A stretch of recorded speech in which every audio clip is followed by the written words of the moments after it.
Hi, and welcome to Who Really Cares, the podcast brought to you by Carers in Bedfordshire.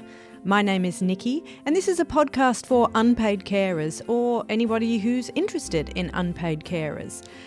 We talk to carers, we talk to people who work with them, just as a way of spreading information, sharing stories, and perhaps being a comfort to unpaid carers in some way, because we know that caring can be enormously taxing in so many ways, emotionally, physically, financially, and carers themselves save the economy literally billions of pounds every year.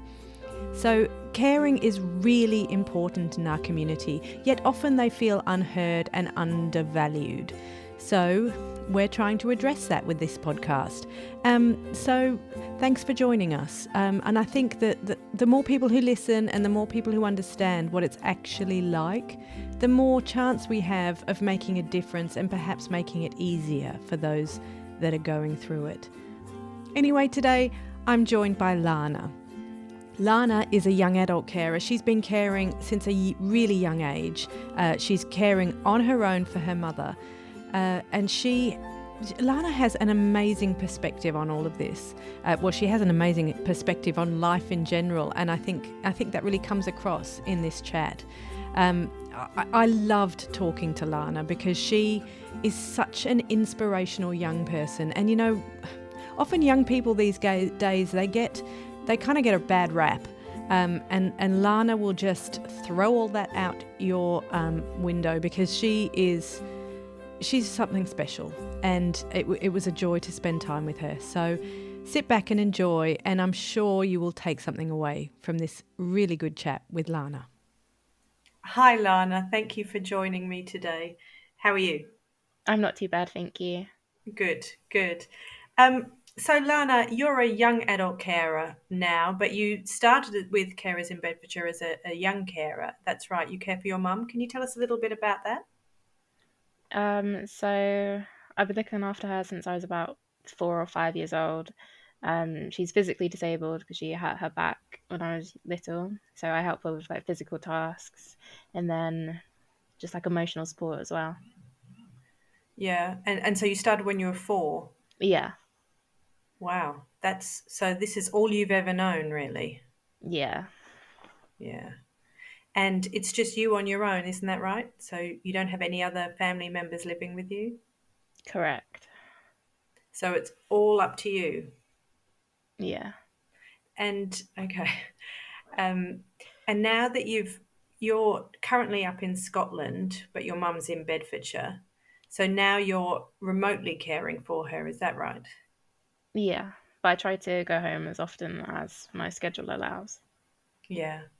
And so in terms of when you got to join Young Carers, how old were you when that happened? I think I must have been about 13, maybe 14, because it was And like, was it recommended to you, or was it through school or something? yeah, through school, they happened to realize that I had a carrying responsibility through stroke of luck, I guess. Really? They weren't actively asking, they just found out sort of thing? Yeah, it's never really been pushed in at least the schools I've been to, anyway. But Yeah. yeah, that was quite lucky. And so at the age of 13 or 14, you were able to access some support with us. And so did that help you? Was that a positive thing, obviously? Definitely, Yeah. absolutely, because it made me feel like I wasn't the only person who had all of these extra responsibilities. Yeah. Well, because a lot of young carers say to us that they often feel quite isolated because they're not as spontaneous as their peers because they've got responsibilities at home. Was that your experience? Definitely. I couldn't just go on the school trip to France or have a sleepover at my friend's house or go to this after school club because I had other things to be doing. Yeah. And so did you lose friendships because of that, or were your friends understanding? Um, for the most part, they were quite understanding. I don't think they really understood fully why I couldn't just like go off and do things. I think they thought that my mum was just a bit strict, but it Mm. went okay in the end. I guess it's hard for other people to understand, especially as kids, if they just, it's not what they've known. Um, Definitely. yeah, and so it was nice when you came to young carers to find others like you, really. It was and it wasn't at the same time because obviously I'm a parent carer and most other young carers were sibling carers, or if they were a parent carer or even a sibling carer, they had either another parent or a sibling, older or younger, to help them out. Whereas with me, it was just me and my mum. So I All got right. a bit not annoyed, but let's say annoyed Yeah. about people complaining about things that didn't seem as big to me, I guess. Yeah. So you felt like, why are you complaining? My situation's worse, kind of thing.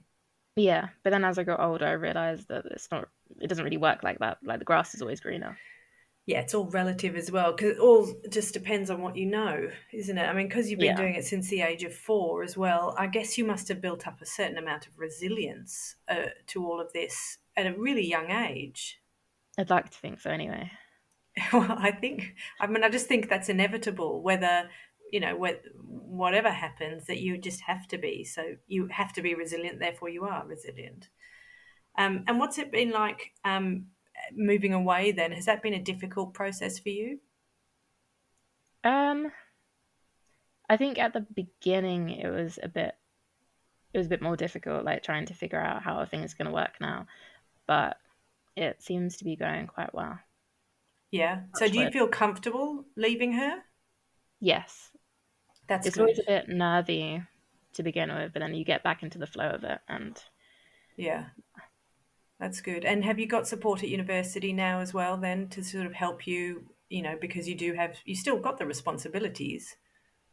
um, no, no, I don't know. I don't know if that's just my university or if universities across the UK are like this, but there's not really any support for carers. Really? So are they completely unaware that you've got caring responsibilities? They are aware of it, they just don't really acknowledge it. Because at the beginning of every year, you have to go through English registration, Yeah. and there's always a box for if you have a dependent, like a kid, or if you care for someone. And I always check yes, and then you get an email saying, "Oh, we're here to support you," and then nothing else. That's So it. That's no the no end. follow up. Nothing.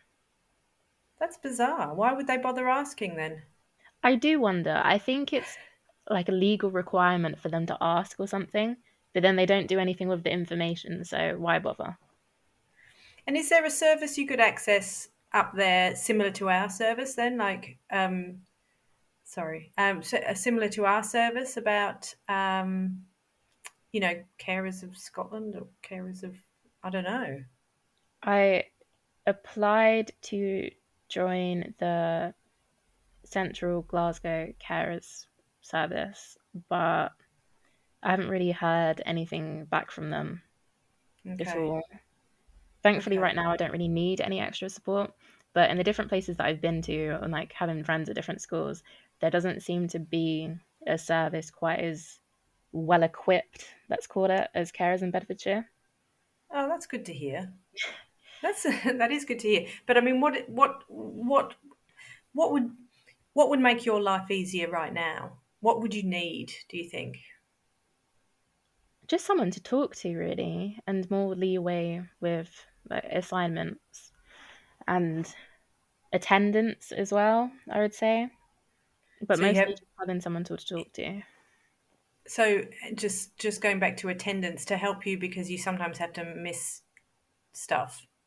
Yeah. So, for instance, if mum's really, really unwell, but she doesn't want to go into hospital, then I will go back down and just look after her a bit more. Yeah. But then, obviously, I'm missing lectures, and that's not really an issue because lectures these days are all recorded, so you Yes. can do that in your own time.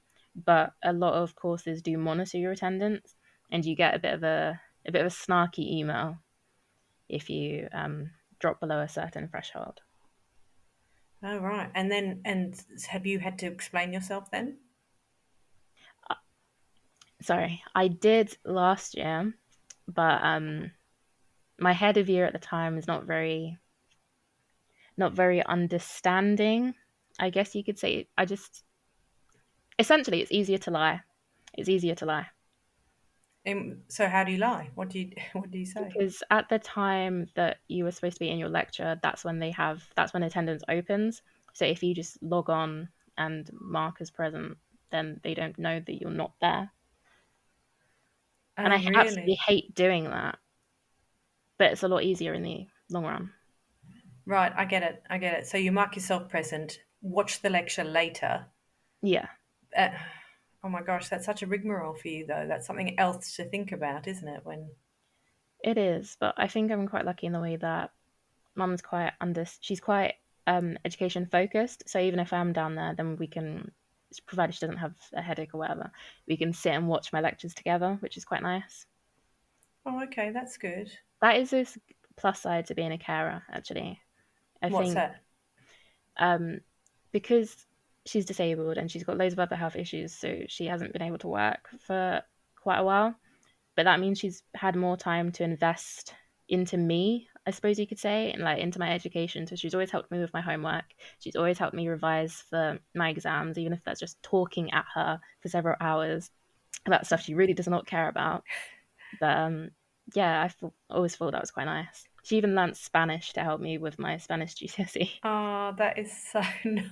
I love that. I love that. Because I'm always trying to find the positives in caring because we often hear about the negatives of course there are a lot of negatives and big impacts on people's lives, but I do like hearing about the positive side of it as well because I think that there are a lot of positives. I mean, what you're doing is really positive, so therefore there have to be positives out of that. And I love that that's one of them, that she's really helped you with your education. Definitely. And And I life guess you skills. and oh yeah, and life skills. Yeah, coming And up now to you've uni was a bit of a shock because I didn't realize that some people weren't house trained, as bad as that sounds. Like some people didn't know how to cook, they didn't know how to do their washing up, they didn't know how to wash their clothes or how to budget properly. But being a young carer, I knew how to do those things. So I didn't have an issue. It was just smooth sailing. that's brilliant. That's really cool. So another positive. Yeah, That's brilliant. I also like the fact that, because you're caring for her and you obviously love her deeply and vice versa, so that she's sort of supported you at the same time. And I think that's fantastic. And I guess you must have an amazing bond with her. we do. Don't get me wrong. We can get on each other's nerves a bit, but that's normal. And I do love her. Yeah. Did you go through the terrible teenage years where you didn't like her for a bit, or? I think she was the one who went through the teenagers, and she didn't like me, to be honest. Really? Yeah, She went right off you. Why? Were you being too yeah. strict, too controlling? No, I think I got a bit clingy, actually. Really? Yeah, I kind of did That's think of the that. opposite of what teenagers usually do. Yeah, it's our relationship's always been a bit strange Yeah. because it's obviously we've got the mother-daughter relationship, but we've also got a parental relationship almost the opposite way.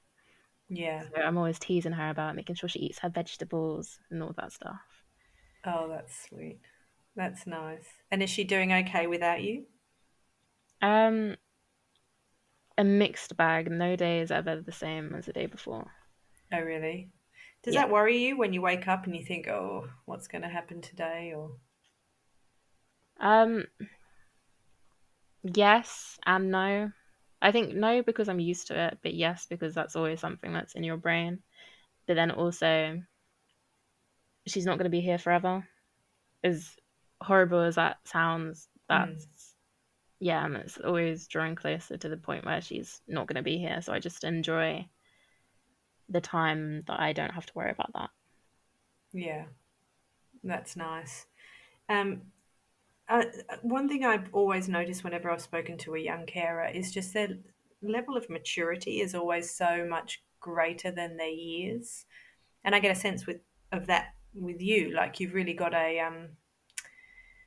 a sense of the future and a sense of the past and everything. And a lot of people your age don't have that because I guess they haven't been charged with so much responsibility. I But agree. yeah, but in a way, I mean, in a way, it's sad in a way because you've the weight of the responsibility is a weight, like it weighs you down sometimes, and of course it makes you grow up and all those things, but you don't have as much freedom as the other people up in university who can just be silly and go wild and disappear for 2 days or whatever. That is true, but at the same time, at the times in my life that I've been fully supported through yourselves or through school, upper school, um, I don't really feel the weight of like my responsibilities because I've just got, I don't know, school's always been a way for me to just be a kid, I guess. As Mm. strange as that sounds. And university is kind of the same in a way, though it's a bit of a slippery slope there. Yeah, it's interesting because that's a lot of times during the summer holidays, a lot of young carers struggle because school is often their respite. So Yeah, their time away and the time where they can just be a kid. And when the school holidays come around, it's 24/7 caring. Um, has that been your experience? definitely. I'm definitely noticing how long summer holidays are. I Yeah. don't think I ever really realized because my university finishes very early as well, so I'm usually finished by the very beginning of May, and then I Wow. don't start back again until the beginning of September. So it's a big Yeah. gap of Yes. just being there, not really doing anything else. Yeah.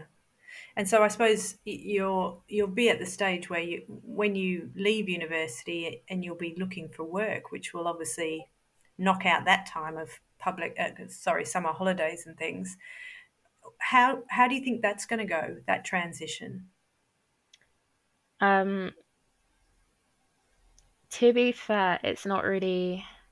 This is going to sound absolutely awful, but that question's not really relevant to me in the way that the chances are she's not going to be here to see me like during the proper adult world. So it's not. I don't really worry about that. Okay. Well, that's a fair answer, but it's also, you know, how do you deal with that? Like, you're talking about impending bereavement in such a matter of fact way. It's very, I don't know. I don't know what the word for that is. It's very, I don't want to say shocking because it's not shocking. It's not, it's not a shock, but it's just, you're so young to have to say something like that. I am, but at the same time, I think it's. I don't know. I don't. I'm a bit of a strange person because I've never really understood the point of fearing something that you've got no control over. Like, I've never understood why people fear dying because it's going to happen one day. So just live your life to the fullest so you don't regret anything. So I'd rather just focus on the time that I do have with her and the happy memories and the dumb stories than think about what it's going to be like when she's not here anymore. I mean, obviously, I do think about it, but logically as opposed to emotionally, I guess. Wow, Lana, that's amazing because that sense of I'm not going to fear it is such a beautiful sentiment because you're right. Of course, there's absolutely no point fearing something that you have no control over, but most people cannot get to that point. I've Most never understood people, why. yeah, but most people really, really struggle with that. So in so many ways, I can't tell you enough how much of a gift that is for you in a way that your mum has given you because so many people spend their whole lives living in fear of those things. That's true. I'm not really So afraid of much, to be fair, other than spiders. We don't talk about spiders. well, that is an absolute gift. It's amazing. I take my hat off to you because you're so I don't know, you're so zen because you've got this calmness about you, which I suppose is because you've grown up with this. I guess so. I can't imagine being any other way, Hmm, to be honest. It's just, I am me. That's it. that's brilliant. And you're studying, is it psychology? Yeah. And so what would you love to do, with that degree? See, you would think that I was studying psychology to go into like child psychology and help other young people who've been through something similar, but no, I want to be a forensic psychologist and understand why people in jail are in jail, and then help those that come out of jail have some form of life afterwards. Wow. I just think I just think with your background and your skill, your already really, really well established skill set of the resilience and the zen, you're just going to be amazing at that job. Thank you. I hope so anyway. Oh, I just don't think you can fail. Yeah, But just because of who you are and what you've become through the course of your very young experience. So, I hope you always remember that, you know, you remember it as a gift in a way. definitely. Nah, that's amazing. Now, I always ask carers three things um, during these interviews. The first one is, how was your caring role yesterday? Did anything particular happen yesterday? Yesterday. What day is it today? Thursday. Thursday, Wednesday, Wednesday. Sorry, I'm struggling to remember what I had for breakfast this morning. Never mind yesterday. Well, that's a perfect answer, because the thing is, if nothing out of the ordinary happened, then I guess it was a fairly good caring day. Like, you didn't have to Yeah. do anything extreme. So we'll give that one a thumbs up. And this is going to be a tricky one for you to answer because you started caring at such a young age. But is there anything that you wish you had have known right at the start that you now know? Um. Oh, that is a very interesting question. And like I said, I, it might be hard for you to answer, because what do you know as a 4-year-old? this is very strange. Um. I think.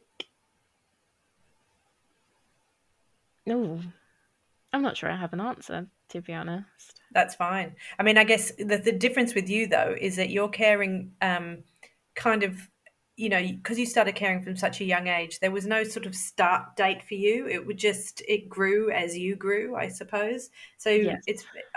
I'm sure it's an impossible question to answer. So I'll give you a pass on that one. And if you were in charge, like, of, I don't know, everything, what would you do for people like you, just to make your life easier? I'm a strong believer that the world would be a best place if everybody had their own personal therapist to talk to 24/7. So I would enforce members of staff at universities and schools to be on hand, not 24/7, but just so everyone has a point of contact to speak to and everything's a bit overwhelming. So so everybody becomes a trained therapist for whoever they're appointed to. Yeah, I think that would be wonderful. Like, that would be wonderful. Like a buddy system where you could just, I'll be your therapist, you be somebody else's therapist, that kind of thing. Yeah.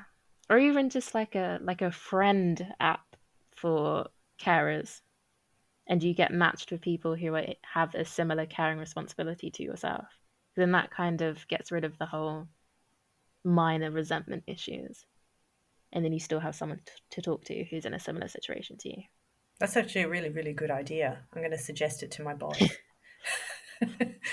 I think that's a great. I mean, I think this whole idea of having somebody to talk to is is so vital, because the world's moved down like a digital technology.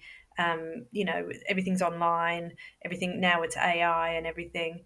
But more and more, what carers are saying is, but I want somebody to speak to. I want to pick up the phone and be able to talk to a person. I mean, I think everyone's feeling like that when you go to the bank or whatever. You just want to speak to a human being, don't you?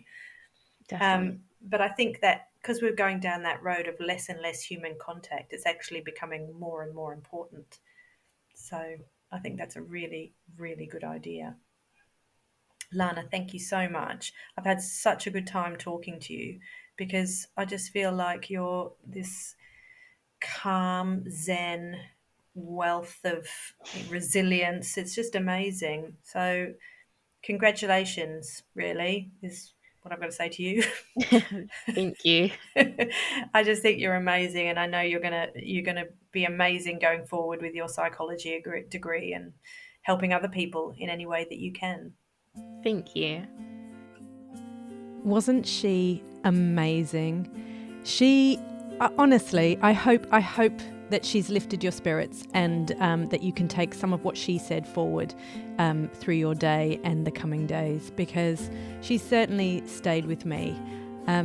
So thanks again to Lana for talking to me. Now, listen, if you are listening and you have a story that you would like to share, it doesn't have to be a great big momentous thing. It could just be what caring is like for you. Then I would love to hear from you. So get in touch. The details are in the contact notes. Get in touch with me. I'd love to hear your comments and feedback as well. So do reach out. Obviously, the more people involved, the better the conversation becomes, and the louder our voice becomes. So yeah, do get in touch. And also don't forget to like and subscribe and share the podcast and tell your friends about it so that it can grow and grow, and I can keep doing it, because I am literally loving this. So thanks so much for listening, and I will see you next time on Who Really Cares.